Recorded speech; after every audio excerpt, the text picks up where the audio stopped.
Madam గారు, రాష్ట్రంలో law and order లేదని, మహిళల రక్షణ లేదని వరద కళ్యాణి పదే పదే వచ్చి మాట్లాడుతూ వాళ్ళ నాయకులు కూడా, ప్రతి ఒక్క నాయకులు కూడా నిన్న ఏదైతే మెడికో అమ్మాయి చనిపోయిందో దాని మీద కూడా వాళ్ళు మాట్లాడుతూ ఉన్నారు. నిజంగానే గవర్నమెంట్ అసలు ఏం చర్యలు తీసుకోలేదంటారు అమ్మాయి విషయంలో? ఎందుకు తీసుకోవట్లేదండి? ప్రభుత్వం ఎప్పటికప్పటికి అప్డేట్ చేస్తూనే ఉన్నారు. ప్రతి దాంట్లో అమ్మాయికి ఏం కావాలన్నా కూడా చూస్తూనే ఉన్నారు. మెడికల్ విషయంలో కూడా అందుబాటులో దగ్గరుండి అన్నీ చేయించమని చెప్పి చంద్రబాబు నాయుడు గారు కూడా ఎప్పటికప్పుడు అప్డేట్ అవుతూనే ఉన్నారు. ఇంకంతకన్నా ఇంకేం చేయాలండి? ఇప్పుడు ప్రతి దాంట్లో కూడా దగ్గరుండి చూసుకుంటూనే ఉన్నారు కదా, చూసుకోకుండా ఏం లేరు కదా. ఏమన్నా చూసుకోలేదంటే ఇప్పుడు మీరు వచ్చి చూస్తున్నారు ఏమన్నా? మీరేమన్నా దగ్గరుండి ఏమన్నా ట్రీట్మెంట్ చేస్తున్నారా? మీరు దగ్గరుండి ఏమన్నా అభివృద్ధి చేస్తున్నారా? మీరేం చేయనప్పుడు చేసే వాళ్ళం కూడా పదే పదే ఎందుకు ఇలా ఎత్తుదొప్పు పడుస్తుంటారు? తిని ఉండలేకపోతున్నారేమో ఒక్కొక్కరు. అంటే దిశ చట్టం లేకపోవడం వల్ల ఇలాంటివి జరుగుతుంది, మా దిశ చట్టం గొప్పది అని చెప్పి చెబుతా ఉన్నారు. నిజంగానే దిశ చట్టం అనేది అంత మేలు జరిగే చట్టం అని అంటారు అసలు? ఎందుకు లేదండి? మొన్న గుంటూరుకి వెళ్ళేటప్పుడు ఒక పిల్ల, ఆడపిల్ల ఒంటరికి వెళ్తుంటే ఇలా ఎమ్మటే యాప్ కొట్టంగానే వచ్చి ఆ పిల్లని రక్షించలేదు ఒక ఆడపిల్లని. చేశారు కదా. ఇప్పుడు ప్రతిదానికి లేదు లేదని మీరు ఎందుకు అంటున్నారు? ప్రతి దాంట్లో కూడా ముందస్తులో ఉండే చేస్తున్నారు అందరూ. ఎందుకు చేయట్లేదని మీరు అంటారు? మరి ఇన్ని మాటలు మాట్లాడుతున్న వైసీపీ నాయకులు సొంత చెల్లెలు వెళ్ళి సుప్రీంకోర్టులో వెళ్ళి కేసు వేసుకోవాల్సిన పరిస్థితి, సుప్రీంకోర్టులో వేసినా కూడా న్యాయం జరగలేదు, రాష్ట్రపతికి ఫిర్యాదు చేయాల్సిన వచ్చిన పరిస్థితి ఏర్పడింది. ఎందుకని అంటారు అసలు? అసలు ఆ పరిస్థితి ఎందుకు ఉందంటారు అసలు? ఏమండి, వాళ్ళ గతంలో వాళ్ళ సొంత చెల్లికే వాళ్ళు ఏం చేసుకోలేకపోయారు. ఏమి ఆమె బయటికి వెళ్ళిపోయి ఆమె ప్రతినిధిగా ఆమె వేరేగా పెట్టుకోవాల్సి వచ్చింది. సొంత చెల్లి విషయంలో కానీ తల్లి విషయంలో ఏం చేయలేని వాళ్ళు పక్కన ఆడపిల్లల గురించి ఇంత శ్రద్ధ ఎందుకు పెట్టారు? మరి శ్రద్ధ పెట్టిన వాళ్ళు మరి చెయ్యొచ్చు కదా. మరి చేయని వాళ్ళు అన్నీ అదంటారు కదా, ఇల్లు చక్కదిద్దుకున్న వాళ్ళు పరిపాలన చక్కదిద్దగలుగుతారు. ఇంట్లో ఆడపిల్లల్ని రక్షణ చేయలేకపోయిన వాళ్ళు బయట ఆడపిల్లలకు రక్షణ చేస్తారా వీళ్ళు? వీళ్ళకి ఏమంటే ఏం మాట్లాడాలో తెలియక, ఏం చేయాలో తెలియక చేసే వాళ్ళ మీద రాళ్ళు వేస్తుంటారు. కానీ వాళ్ళు రాళ్ళు వేసినా కానీ మాకు పూలే పడుతుంటాయి. ఎందుకంటే మేము పూలేస్తే వాళ్ళకి రాళ్ళు పడతాయి. అంతేగాని వాళ్ళు ఉండి తిని ఉండలేక ఒక్కొక్కరు ఏం మాట్లాడాలో తెలియక ఏదో సబ్మిట్ పట్టుకొని వీళ్ళ పరిపాలన గురించి చేసే వాళ్ళ గురించి ఎన్ని మాట్లాడుకున్నా కూడా మేము వీధి కుక్కలతో సమానం చూస్తాం. మేమైతే మాట అంటే మీరు వీధి కుక్కలతో సమానం చెప్తున్నారు, కానీ ఇక్కడ ఎందుకని సొంత చెల్లెల విషయంలో సొంత అన్నయ్య ఉండి కూడా అటు తమ్ముడు వ్యవహారం కానీ మిగతా వ్యవహారాలు ఎందుకు బహిరంగ పెట్టలేకపోతున్నాడు అంటారు? ఇంకా ఎన్ని రోజులు మరి చేస్తాడు అంటారు? ఇట్లా ఎన్నాళ్ళైనా చేసుకొని ఎంతైనా చేసుకొని అతను పెట్టలేడు, చెయ్యలేడు, కనీసం తల్లిని దగ్గర తీయలేడు, చెల్లిని దగ్గర తీయలేడు. ఏది జరగదు కూడా, అది జరగదు. ఎందుకంటే వీళ్ళు కూడా రానివ్వరు నాకు తెలిసినంత వరకు. ఎందుకంటే ఒక ఆడపిల్లగా ఒక ఆడపిల్లకే తెలుసు కాబట్టి ఆ బాధ ఏంటో, ఒక తల్లి బాధ తల్లికే తెలుస్తుంది బిడ్డల గురించి. ఇప్పుడు ఎంత జరిగినప్పుడు కనీసం ఆ చెల్లి రానివ్వదు, అక్క రానివ్వదు. ఇతను రానిచ్చుకోవాలన్నా కూడా అది జరగని పని నాకు తెలిసినంత వరకు.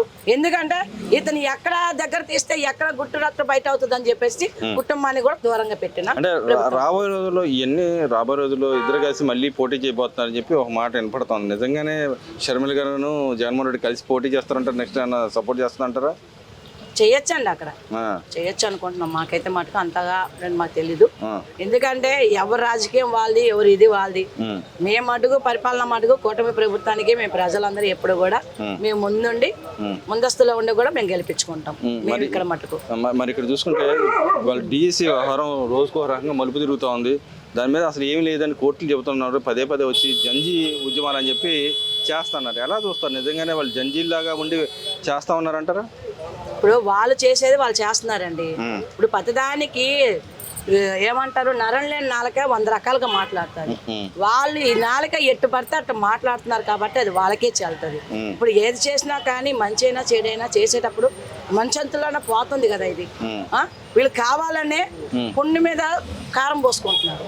ప్రతిదానికి సంబంధం లేని దాని విషయాల్లో కూడా ప్రతిదీ కూడా డిఎస్పీ గారి గురించి కానీ ఎవరైనా కానీ మాట్లాడేటప్పుడు అన్ని తెలుసుకొని మాట్లాడితే బాగుంటుంది. తెలియకోకుండా గగ్గగాని భయభయ నడిచేసుకొని ప్రతిదానికి హద్దుబద్దు లాగకుండా మాట్లాడేసేసి వాళ్ళు చేస్తున్న అసలు ఉద్యమం దేనికోసం అంటారు? ఒక పక్కన జంజీ ఉద్యమం అని చెప్తారు, దాంట్లో యువత ఎవరు పాల్గొనలేదు, కనీసం దానికి సంబంధించిన వాళ్ళు కూడా పిల్లలు కూడా మీరు అన్నట్టుగా వాళ్ళు చేస్తున్నారండి. చేసిన దాంట్లో యువత ఏది? యువత ఎక్కడుంది? ఇప్పుడు యువత కోసమే చేస్తున్నాం అన్నారు, ఉద్యోగాల గురించే చేస్తున్నాం అన్నారు. ఏరి మరి నీ పక్కన వాళ్ళు ఏరి ఎక్కడున్నారు? నీ గల్లీ కుక్కలు తప్ప పక్కన వాళ్ళు ఎవరైనా ఉన్నారా? ఎవరు లేరు కదా. మరి నువ్వు ఉద్యమం ఎవరి కోసం మొదలు పెట్టావు? ఆ ఉద్యమానికి ఎవరుకున్నారు?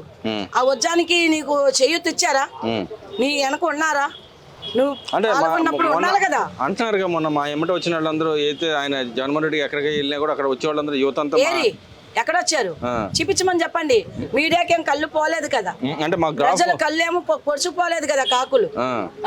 ఇప్పుడు వాళ్ళు చెప్పడం సరిపోద్దా? యువత ఉన్నది ఎక్కడుందో ఉద్యోగస్తుల గురించే కానీ యువత గురించే దేశ పాలన గురించి దేనికైనా కానీ ఉన్నప్పుడు ఆ యువత అనేది ఉన్నారా అక్కడ? ఎక్కడ మాకైతే కనపడలేదే, ప్రజలకు కూడా ఎవరికి కనపడలేదు. మరి ఎందుకని టీచర్ల మీద అంత అక్కస్ అంటారు? గతంలో మనం చూసాం ఏదైతే బ్రాందీ షాపుల దగ్గర నిలబెట్టిన పరిస్థితి ఉంది, లైన్లో నిలబెట్టే పరిస్థితి చూసాం.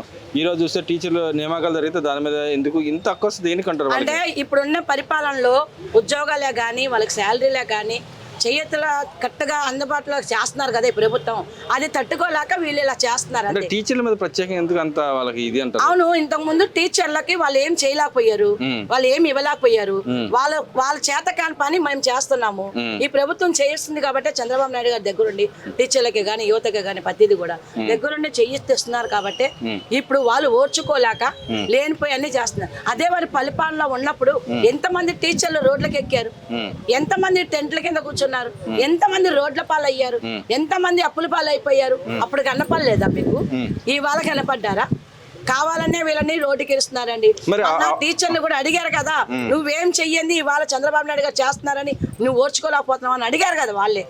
మరి వాళ్ళు కేసులు కూడా పెడతా ఉంటున్నారు. నిజంగా కేసులు పెట్టాలంటారు ఇలాంటి అవకతవకలు పాలు పడే వాళ్ళ కేసులు వాళ్ళే తొక్కట్టుకో, వాళ్ళు బయటకు వస్తే కేసులు వాళ్ళకి పెట్టడానికి ముందు వాళ్ళు వెళ్తారండి జైలుకి. అంటే ఇక్కడ ఏదైతే టీచర్లు ఉన్నారో వాళ్ళే మేము ఎదురు కేసు పెడతాం, మా మీద ఆరోపణలు చేసిన వాళ్ళందరి మీద ఎదురు కేసు పెడతా ఉంటున్నారు. నిజంగా పెట్టాలంటారా? అలాంటి వాళ్ళు పెట్టాలండి, అలాంటి వాళ్ళ మీద పెట్టాలి. ఎందుకంటే ఇప్పుడు ఎక్కడో టీచర్లు ఉండి 10 మందికి చదువు చెప్పి 10 మందికి విద్య నేర్పించుకొని వాళ్ళు గుట్టుమట్టుగా ఉండాలని రోడ్డుకి ఇచ్చాడు. ఇప్పుడు వాళ్ళు టీచర్లు అని పెట్టి వాళ్ళ బతుకులు ఏమవుతాయో ఒకసారి ఆలోచించుకోమని చెప్పండి. ఇప్పుడు యువత కూడా తిరిగితే వాళ్ళు ఏమైపోతారు అది కూడా ఆలోచించుకొని 10 మందిలో మాట్లాడేటప్పుడు జాగ్రత్త మాట్లాడితే బాగుంటుంది. మరి ఫైనల్ గా చెప్పండి, అయితే డిఎస్సీలో సిబిఐ ఎంక్వైరీ కాదు లోకేష్ రాజీనామా చేయని ప్రతి ఒక్కళ్ళు వచ్చి మాట్లాడుతూ ఉన్నారు. నిజంగానే అసలు అవకతవకలు జరిగిన ఫస్ట్ ఏమన్నా పేపర్ లీక్ అన్నారు, తర్వాత అవకతవకలు జరిగినాయి అన్నారు, తర్వాత ప్రూఫ్లు అడిగితే అయ్యే లేదు, ఛాలెంజ్ ఇచ్చినా కూడా రాలేని పరిస్థితి. ఇప్పుడు కూడా ప్రతిసారి ఎవరు వచ్చినా కూడా రాజీనామా చేయాలి చెప్పి అంటున్నారు. రాజీనామా నిజంగా చేయాలంటారు, అసలు ఎంక్వైరీ కావాలంటారు? దేనికి చెయ్యాలి, ఏ విషయంలో చెయ్యాలి? ఎందుకంటే కొన్ని విషయాల్లో చెయ్యాలి లోకేష్ బాబు గారు. ఎందుకంటే యువతకి చెయ్యెత్తిచ్చాడు కాబట్టి రాజీనామా చేయాలి. పిల్లలకి చదువు విషయంలో ముందడుగు ఉండి వాళ్ళకి మంచి ఆహారం ఇస్తున్నాడు కాబట్టి చెయ్యాలి. ఇప్పుడు యువతకి ఎగ్జామ్స్ లో ఎక్కడ చదవని విధంగా కూడా ఇవాళ గవర్నమెంట్ స్కూల్లో చదివి మంచి ర్యాంకులతో వచ్చారు కాబట్టి చెయ్యాలి. వాడేవాడండి చెప్తే మేము రాజీనామా చేయించడానికి. మరి ఇంకో మాట కూడా మాట్లాడుతున్నారు, మా టైంలో మా హయాంలో మంత్రుల మీద ఆరోపణలు వస్తే సిబిఐ ఎంక్వైరీ చేసి అని చెప్పి చెబుతున్నారు. నిజంగా మీరు ఎప్పుడైనా చూసారు సిబిఐ ఎంక్వైరీ? మేము చూడలేదు, మేము ఎక్కడ వినలేదు కూడా. ఇవాళ కొత్తగా వింటున్నాం ఈ మాటలు, ఇవాళ కొత్తగా వింటున్నాం, ఎక్కడ వినలేదు కరవలేదు మేమైతే. అంటే వాళ్ళు మరి సిబిఐ ఎంక్వైరీ చేసి అని చెప్పి అంటున్నారు కదా, మీరు ఎక్కడైనా ఎవరైనా మంత్రి వాళ్ళ టైంలో అరెస్ట్ అయిన సందర్భాలు ఇప్పుడు లేదండి, చూడలేదు మేము. అక్కడ అంతా కావాలనే చేస్తున్నారు ఇవన్నీ. చెప్పేదండి ఒకదానికి ఒకదానికి సంబంధం లేకోకుండా యువతని టీచర్లను అందరిని బయటకు లాగాలనే చేస్తున్నారు. ఇప్పుడు వీళ్ళంతా తిరగబట్టి ఇప్పుడు వాళ్ళ మీద సిబిఐ ఎంక్వైరీ పడాలి, ఇప్పుడు వాళ్ళ మీద పడుతుంది. అందుకే భయపడాలి, ఇప్పుడు వాళ్ళే భయపడాలి మాకు తెలిసినంత వరకు. అది జాగ్రత్తగా ఉంటే మంచిది ప్రజల్లో.